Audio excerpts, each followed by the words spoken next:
पति ब्रह्मचारी।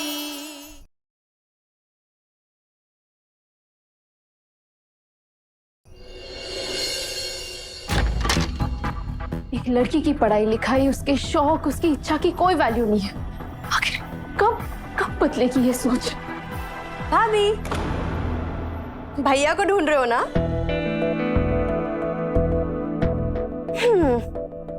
वैसे मुझे पता है आप दोनों ढोला मारू की कहानी के बहाने एक दूसरे से अपने दिल की बात कह रहे थे, वो भी पूरे गांव वालों के सामने, है ना? है ना? है ना? छुटकी, आप कुछ मत कहो, मुझे कहने दो। वैसे भी दिल की बात कहने का मौका कब मिलता है ना? आपको पता है, जब भी मैं आपको और भैया को देखती हूँ ना, तो बहुत बहुत खुश हो जाती हूँ मैं। अच्छा, और ऐसा भला क्यों? अब क्योंकि इतना तेल चुपड़ाया तूने, दूर रह मुझसे। अच्छा रुको आप, चलो।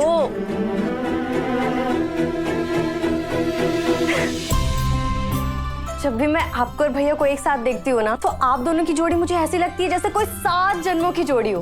और सच में मैं भी यही चाहती हूँ कि शादी के बाद मेरी जिंदगी भी आप दोनों की जैसी हो, जिसमें हम दोनों पति पत्नी एक दूसरे पर आंख बंद करके भी भरोसा कर सके।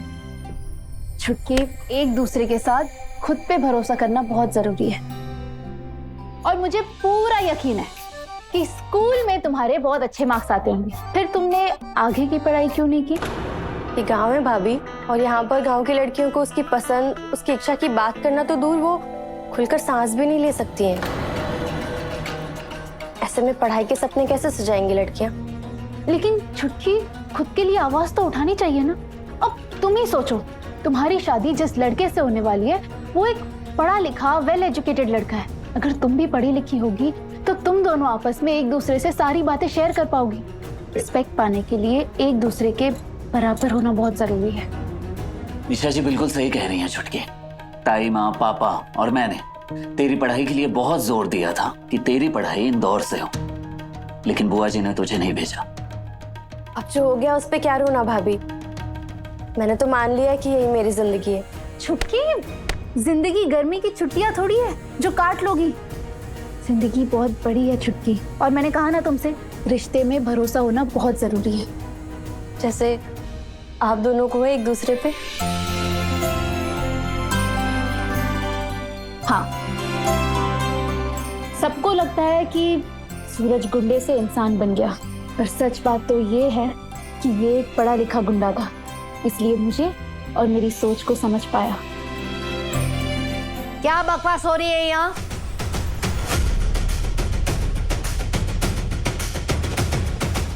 खबरदार अगर मेरी बेटी को बरगलाने की कोशिश की तो।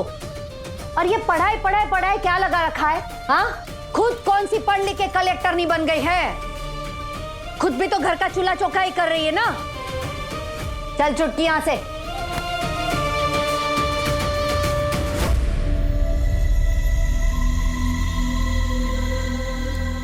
ईशा जी, आपकी सही बातें जहर लग रही है इन्हें, क्योंकि बुआ जी और गांव वाले परंपराओं के नाम पर दकियानूसी विचार पर चलते हैं। इनका कुछ नहीं होगा, जाने दीजिए।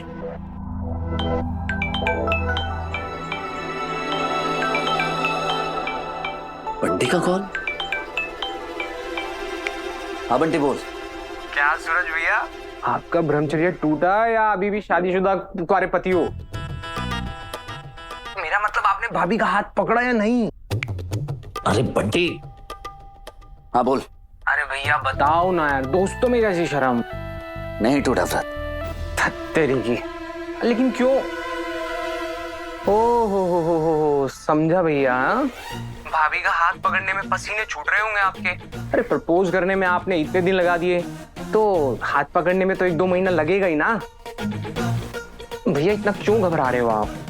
तो अपना मुंह बंद रख, डर घबराहट जैसा कुछ नहीं है। तो फिर क्या बात है? बात है एक दूसरे की रिस्पेक्ट की। दो लोगों के करीब आने में अपनापन होना चाहिए, ना कि हक जमाना। मैं कोई ऐसा कदम नहीं उठाना चाहता जिससे ईशा जी को ये लगे कि मैंने ईशा जी पर हक जताया। पति पत्नी दोनों को एक दूसरे की इच्छाओं का सम्मान करना आना चाहिए। वो मेरी पत्नी है, इसलिए अपनी संपत्ति समझकर उन पर अपना हक जताऊं, ये सही नहीं होगा। पत्नी की सलाह, पत्नी की राय उतनी ही ज्यादा इंपॉर्टेंट होती है जितना पति की। इससे दोनों में भरोसा बढ़ता है और वही भरोसा उनके प्यार को अटूट बंधन में बांधता है। और मैं नहीं चाहता कि ईशा जी एक पल के लिए भी मेरे साथ असहज अनकंफर्टेबल महसूस करें। तो जानते हैं वंडी, मेरे लिए सबसे बड़ी बात क्या है? ईशा जी का साथ। और अब वो मेरे साथ है ना, तो बस सब कुछ मिल गया है मुझे। भैया आपने जो बात कही है ना, अगर दुनिया भर के पति इसमें से आधी बात मानकर भी अपनी पत्नी को समझने की कोशिश करें ना, तो हर पति पत्नी साथ में खुश रह सकते हैं। और मैं अच्छे से जानता हूँ कि आप ना कभी कुछ गलत करेंगे और ना होने देंगे। ठीक है भैया, रखता हूँ।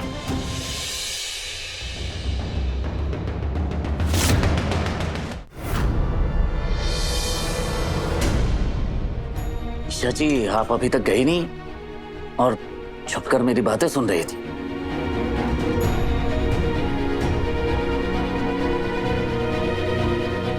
हाँ सूरज, मैं बहुत लकी हूँ कि मुझे सिर्फ प्यार देने वाला नहीं, रिस्पेक्ट देने वाला पति मिला है।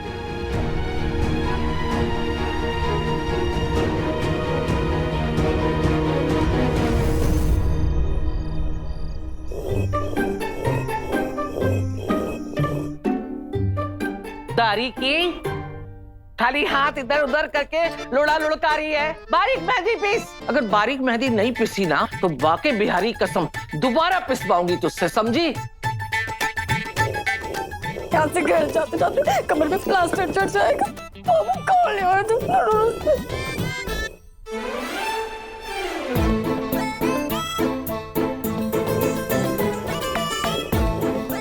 मोनिका भाभी, लाइए मैं हेल्प कर देती हूँ। मैं थोड़ी कमर सीधी कर लेती हूँ। एक काम चोर कहीं की, 2 पत्ती नहीं पीसी है कि कमर टेढ़ी हो गई महारानी की। चुपचाप बैठ के मेहंदी पीस पीस। थोड़ा तो आराम देना उसको। यही होता है, घर की बड़ी बहू चाहे काम कर करके मर जाए, जुल्म कर लो उस पे, लेकिन कोई सुध नहीं लेगा उससे। मोनिका भाभी, ताईमा, कल मेहंदी की रस्म है ना, तो आप दोनों सुबह से काम में फंस जाएंगी। तो आप दोनों एक काम कीजिए, रूम में जाके आराम कीजिए, मैं ये सब कुछ कर लूंगी। जा रुक, कल सवेरे 5 बजे नहा धो के यहीं मिलना, नहीं तो। मम्मी जी, कल सवेरे 5 बजे, आपकी कसम। Good night. 5 in the morning। काम चोर कहीं की नौटंकी। ईशा, बेटा तू बारीक मेहंदी पीस तो लेगी ना? जी ताईमा। ठीक है, कर ले।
ईशा जी, काफी मेहंदी पीस गई है, बाकी सुबह पीस लेंगे। नहीं नहीं सूरज, वरना कल सुबह सुबह बुआ जी से डांट पड़े। बुआ जी से डांट पड़ेगी। टाइमा मुझे और मोनिका भाभी दोनों को लाइन में खड़ा करके बोलेंगी, दारी की एक काम तुम दोनों से नहीं होता। इसलिए मैं ये सब काम खत्म करके ही सोऊंगी। तुम जाके सो जाओ। अगर आप नहीं जाएंगी तो मैं भी नहीं जाऊंगा।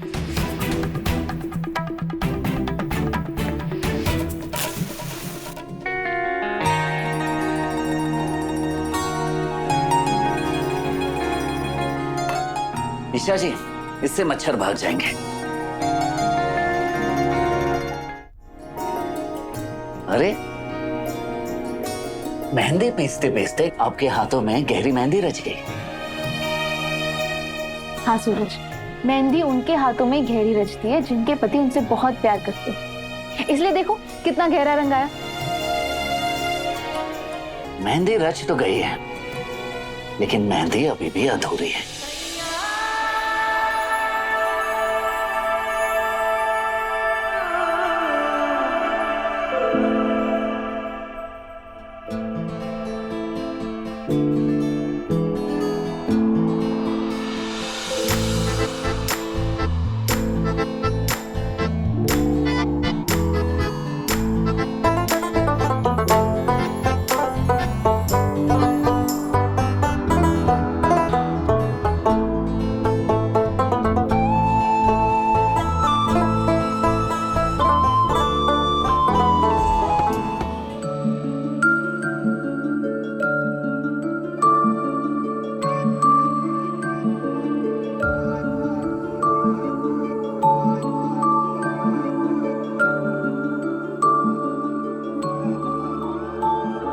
तू ना जरा सा भी मेरी तरह, ना कहीं से मैं तेरी तरह, मिलके भी दोनों हैं अजनबी।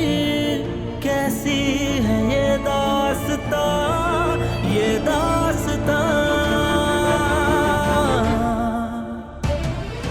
तू कहाँ मैं कहाँ, तू कहाँ मैं। अब हुई ना मेहंदी पूरी। ओके ईशा जी, गुड नाइट। Good night. जानती हूँ मेरा पति ब्रह्मचारी है, छू नहीं सकती। फ्लाइंग किस में क्या प्रॉब्लम है?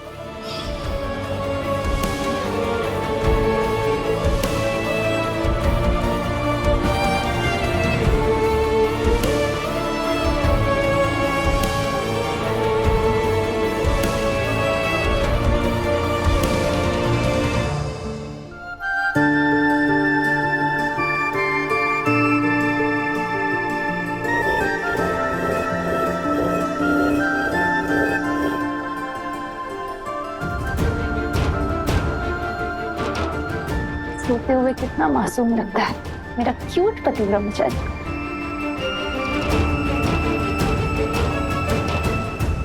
तुम्हारे पति के ग्रह नक्षत्रों की गणना बता रही है कि उसका गुस्सा ही उसे बर्बादी की ओर लेकर के जाएगा, और उसे विनाश के रास्ते में जाने से रोकने के लिए तुम्हें उसके साथ नहीं बल्कि उसके विरुद्ध खड़ा होना होगा।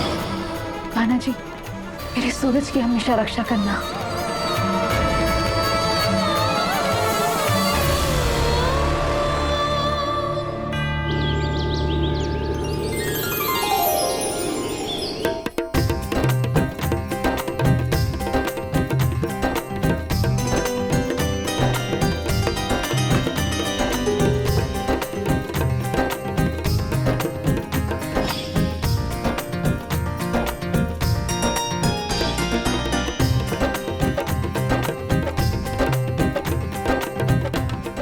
छुटकी को ले आते।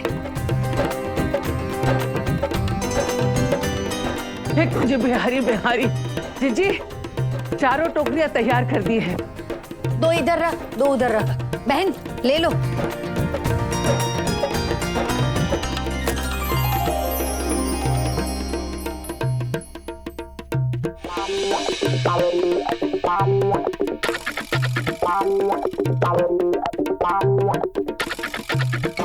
सबने एक जैसे कपड़े पहने हैं, इनमें ईशा जी कहाँ है?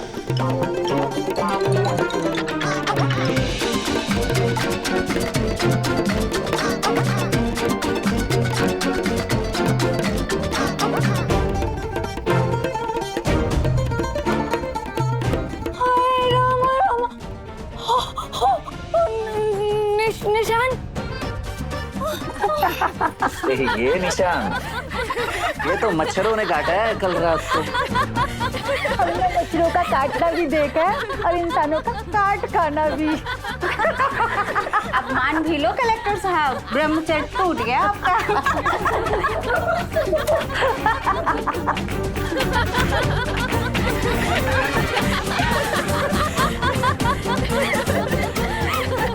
वहाँ पूजा से पहले व्रत तोड़ दिया। मम्मी जी, बुआ जी, मम्मी जी। अरे क्या हुआ, भूत देख लिया? तूने नाचना क्यों बंद कर दिया?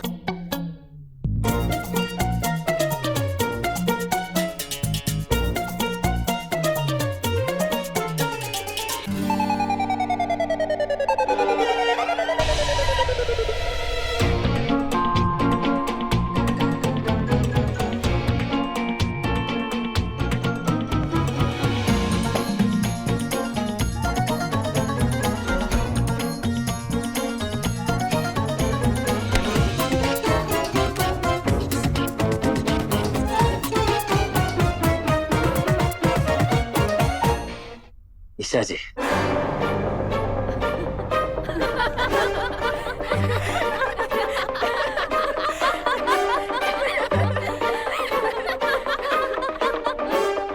क्या सिर्फ टाइम पास करियो तू है? कोई काम मत कर लियो। ये पकड़ बूफर और लेडीज के लिए माइक लगा, समझा?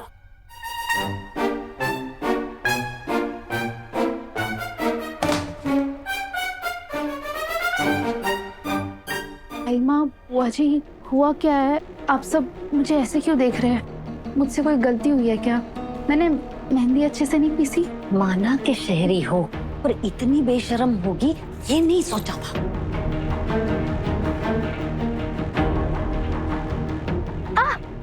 अब समझ में आया, तूने कल रात को मुझे और मोनिका को सोने क्यों भेज दिया था? ताई माँ, मेरे अभी भी कुछ समझ में नहीं आ रहा है। वो क्या है? अरे तुझसे जरा सा सब्र नहीं हुआ महारानी?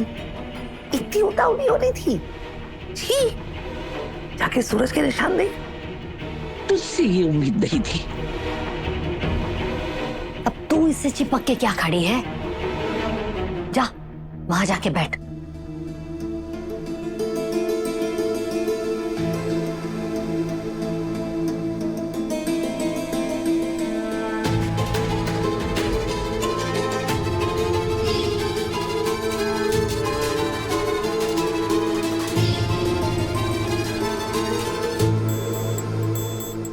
बुआ जी, ताई माँ, वो मच्छरों के काटने के निशान है। मच्छर।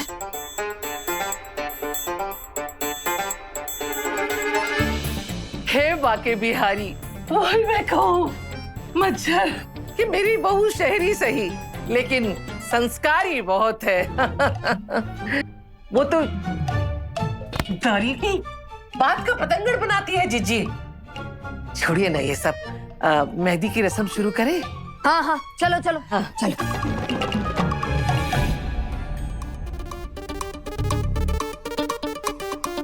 क्या हुआ ईशा जी? ये खुसुर फुसुर क्या चल रही थी?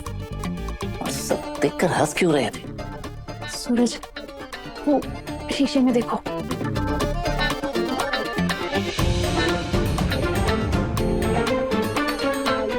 सूरज, ये मच्छरों ने जो तुम्हें पपिया दिया ना, ये सबको कुछ और ही लग रहा है। क्या?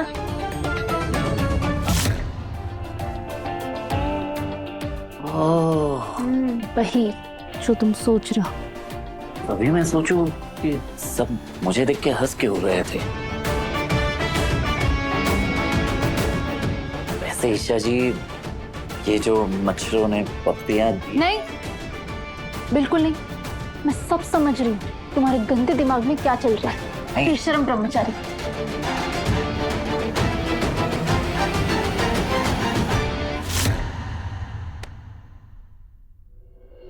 अजीत जी, मेहंदी की रस्म के बाद हल्दी का मुहूर्त भी तो आज ही का निकला है ना?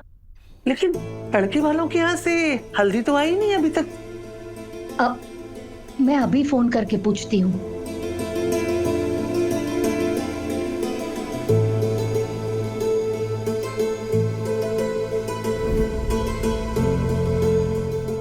लल्ला, लड़के वाले सुबह से फोन नहीं उठा रहे। लड़के वाले भी शादी की तैयारियों में जुड़े होंगे ना बुआ जी, इसलिए शायद फोन नहीं उठा रहे होंगे। नहीं लल्ला, जरूर कुछ बात है। सुबह से 10 बार फोन कर चुकी हूँ, एक भी फोन नहीं उठाया। मेहंदी के बाद हल्दी है और हल्दी के लड़के वालों के यहाँ से आती है। बुआ जी आप परेशान मत होइए, मैं बात करता हूँ। हेलो जी नमस्ते, मैं सूरज सिंह बोल रहा हूँ, छुटकी का भाई। वो हल्दी अभी तक आपके यहाँ से यहाँ पहुंची नहीं, अगर आप कहें तो मैं खुद आ जाऊँ लेने। जरूरत नहीं आने की, हम ये शादी तोड़ रहे हैं।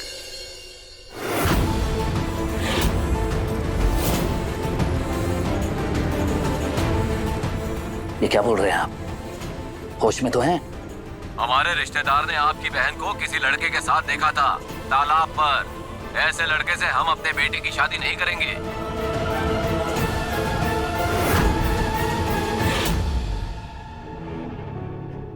बिना आगे पीछे सोचे समझे आप मेरी बहन के चरित्र पर सवाल उठा रहे हैं और ये रिश्ता तोड़ रहे हैं। आप बिल्कुल सही नहीं कर रहे हैं। सूरज बाबू, कलेक्टर होंगे आप अपने शहर में, ये गांव है और यहाँ पंचायत चलती है।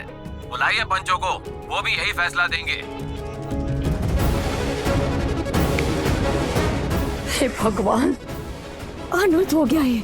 ऐसे कैसे शादी तोड़ सकते हैं? मैं अभी जाता हूँ वहाँ बुआ जी। नहीं सूरज, जब अपना ही सिक्का खोटा हो तो दूसरों के मुंह नहीं लगते।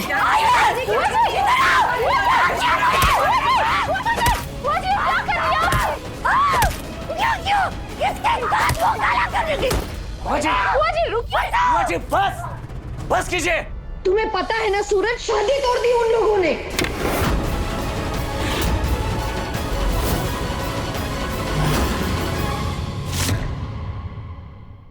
मैंने समझाया था ना आपको ईशा जी कि गांव वालों की सोच पुरानी परंपराओं में जकड़ी हुई है। तो मैं इस पुरानी परंपरा का विरोध करती हूँ,